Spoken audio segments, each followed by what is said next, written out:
नमस्कार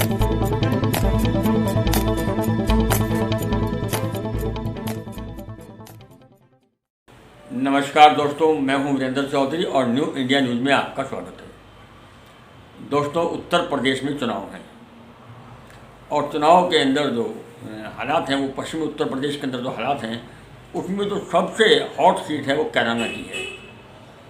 वहाँ से जो समाजवादी पार्टी के विधायक हैं वो कई बार जेल जा चुके हैं और फिलहाल भी वो अभी जेल गए हैं। जो नाहिद हसन के समर्थक हैं वो लोग दंगा चाहते हैं, ये उनकी भाषा उन्हें बताया है। अब देखिए, गठबंधन जयंत चौधरी रालोद और समाजवादी पार्टी अखिलेश यादव में गठबंधन है और नाहिद हसन गठबंधन के प्रत्याशी हैं, लेकिन उनके समर्थक किसके इशारे पर जाटों को देख लेने की बात कर रहे हैं, जाटों को घूस भर देने की बात कर रहे हैं। तो इस बात से स्पष्ट है कि ये गठबंधन बेमेल है, झूठ की दीवार पर टिका है और झूठ का तो इतिहास गवाह है। मुसलमानों का इतिहास रहा है कि उन्होंने राज सिंहासन के लिए, गद्दी के लिए अपने ही बुजुर्गों का कत्ल कर दिया, उन्हीं सलाखों के पीछे डाल दिया। यही इतिहास मुलायम सिंह यादव का है। अखिलेश यादव ने उनसे जबरन गद्दी छीन ली। मुलायम सिंह शिवपाल यादव अपने भाई को गद्दी सौंपना चाहते थे, लेकिन अखिलेश ने उनसे जबरन गद्दी छीन ली और उन्हें पंगु बना दिया। एक तरह से वो आज मुलायम सिंह एक कैदी की ज़िंदगी ही काट रहे हैं, ऐसा मेरा मानना है। अब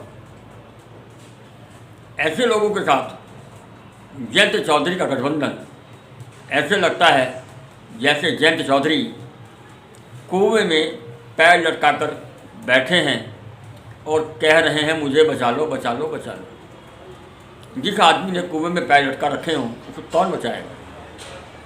ईश्वर बचाए तो एक अलग बात है, लेकिन इंसानी शक्ति के बस का उन्हें बचाना नहीं है।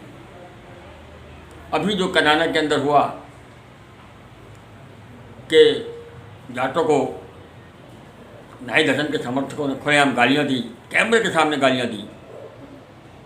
ये अलग बात है कि उन पर मुकदमे कायम हो गए।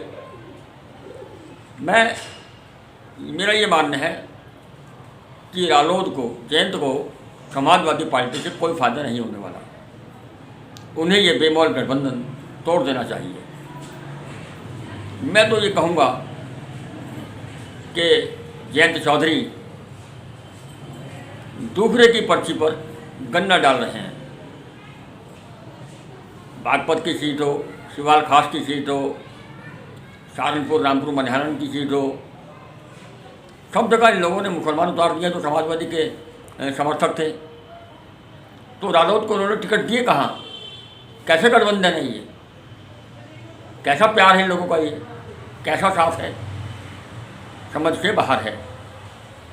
और इस गठबंधन से जो अखिलेश ने अपने प्रत्याशी उतारे हैं, जाटों में जयंत की छवि और ख़राब हुई है। गठबंधन करके जयंत चौधरी शायद समझ रहे हैं कि उनका जो वो है थोड़ा बच जाएगा, लेकिन उनका राजनीतिक कद बचने के बजाय अब लगातार घटने पर है। अगर जयंत चौधरी अकेले भी लड़ते तो वह कौम के नेता होते, कौम उन्हें सिर माथे पर बिठा कर रखती। लेकिन अब जाटों में बेहद नाराज़गी है कि जयंत के बेमेल गठबंधन के ये मुसलमान जाटों को खुलेआम गाली दे रहे हैं। इसकी वजह जयंत चौधरी है। जाट तो वो कौम है जिसका अपना एक इतिहास रहा है, जिसने हमेशा दूसरों की लड़ाई लड़ी है और उस जंग को जीता भी है। और आज भी देश की सीमाओं पर जाट और सिख यही ऐसी कौमें हैं जिन पर देश की सुरक्षा की जिम्मेदारी है।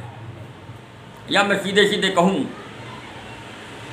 कि अगर जाट सीमाओं की सुरक्षा कर सकता है तो जाट अपने परिवार की, अपने घर की, अपने गांव की, अपने समाज की, अपने देश की सुरक्षा कर सकता है।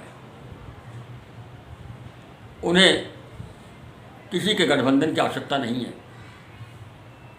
जाट अपने आप में एक सक्षम कौम है और जयंत को ये बात गांठ बांध लेनी चाहिए कि जिनका इतिहास धोखे की बुनियाद पर टिका हो उनके साथ गठबंधन ठीक नहीं।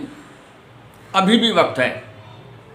अगर जयंत ये घोषणा कर दें कि उन्होंने इस बेमेल गठबंधन को तोड़ दिया है तो ये कौम आज भी उन्हें अपने सिर पर बैठा लेगी। जयंत क्यों नहीं याद करते? पश्चिमी उत्तर प्रदेश के अंदर चाहे मुलायम सिंह यादव हों या काजी रशीद मसूद, अर्श से फलक तक ले जाने वाले कौन हैं? चौधरी चरण सिंह। और इन्होंने उनकी विरासत को ही छीन लिया। तो जयंत चौधरी किस बुनियाद पर इनका यकीन कर रहे हैं, ये अब जाट कौम की समझ में नहीं आ रहा है। अब जब हमने जाट समाज के लोगों से बात की तो जाटों में इस गठबंधन को लेकर बेहद नाराजगी है और अभी 20 साल तक अब हिंदुत्व का राज चलेगा। जो हिंदुत्व की बात करेगा वो सत्ता में रहेगा। कारण मुगल राज से लेकर के आज तक, आज़ादी के बाद तक, जो अगर आप गहराई से चिंतन करें तो जो सबसे ज़्यादा शोषित हुआ है वो हिंदू ही हुआ है। अब वो जो दबी कुचली आवाज़ है अब वो भारतीय जनता पार्टी के राज में उभर कर सामने आ रही है। दोस्तों, मेरी सारी वीडियो उठा के देख लो। मैंने हमेशा मोदी का विरोध किया है, योगी का विरोध किया है, लेकिन कैराना वाली घटना के बाद अब ये बात समझ में आने लगी है कि मुसलमान कभी राष्ट्रवादी हो ही नहीं सकता। मुसलमान मौके की तलाश में रहता है, उसे हर हाल में गद्दी चाहिए, उसने हर हाल में हिंदुओं को गाली देनी है और हिंदुओं को गाली दे करके वो मुस्लिम वोटों को इकट्ठा करके सत्ता पे कब्जा चाहते हैं। शायद उनके डीएनए में है हिंदू विरोध। हिंदू विरोध अब चाहे वो जाट के रूप में हो या किसी अन्य रूप में हो, उनके डीएनए में विरोध है। तो अब वक्त आ गया है कि जाटों को एक होना होगा। और मैं ये बात इसलिए नहीं कह रहा हूँ कि जाट भाजपा को वोट दें, नोटा का बटन दबा दें, विरोध प्रदर्शन करें, लेकिन ये बात मैं इसलिए कह रहा हूँ कि अगर जाट आज भी इकट्ठे नहीं होते तो इनके आने वाला जो कल है वो खतरे से खाली नहीं होगा। तो कुल मिला के मेरा ये कहना है कि अगर जयंत चौधरी बेमेल गठबंधन को तोड़ देंगे तो उनका वजूद बचा रहेगा।